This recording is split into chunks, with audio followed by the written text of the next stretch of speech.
сосуд налили воду 15 сантиметров. Такое давление на дно сосуда, созданное таким столбом воды. Столб воды в сосуде 15 сантиметров. Именно воды. Надо узнать давление. Известная формула создания давления, которая определяет высота жидкости, что P равно ρ H. Давайте посмотрим, откуда она получается. Так, давление создается чем? Дается какая-то сила на площадь. Чему равна сила? Сила – это вес самой воды или вес какого-то предмета. F равно mg. Как посчитать массу? Масса V умножить на плотность будет равно массе. А объем что? Объем – это площадь основания умножить на высоту. Это равно объем. Вот так у нас получается, что масса налитой жидкости или воды будет равна площади основания умножить на высоту, умножить на плотность и умножить, естественно, потом, если нам нужно еще вес, умножить на G. G в данном случае равно, определим как 10 метров за секунду в квадрате. Итак, P равно вес mg. Масса известна, площадь на высоту и на плотность. Площадь на высоту и на плотность. Для того, чтобы получить вес, еще умножаем на g. И делим на что? И делим на площадь. S, смотрите, S сократилось. Мы получаем известную формулу, которая высота умножить на плотность умножить на g. В данном случае плотность воды ρ равно это 1000 кг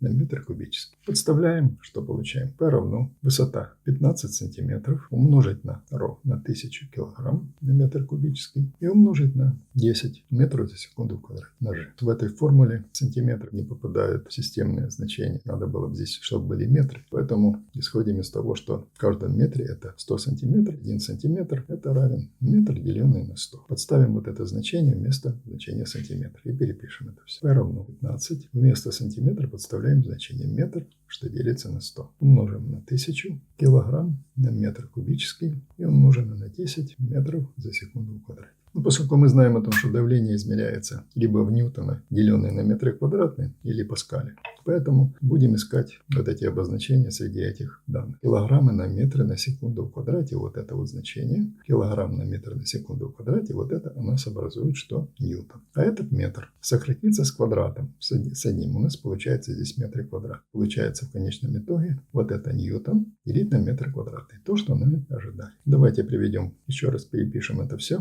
P равно 15. Здесь метры сократились. И 100, вот это можно еще сократить с этими двумя нулями. Умножим на 10 килограмм на метр квадратный и умножим на 10 метров на секунду в квадрате. Вот это мы получаем ньютоны, вот, и деленное на метр квадратный. Получается, получили 1500 ньютон на метр квадратный. А ньютон на метр квадратный это не что иное, как паскаль. Получили 1500 паскалей. Или можно выделить это как килопаскалей, записать 1,5 килопаскаля. P равно 1,5 килопаскаля.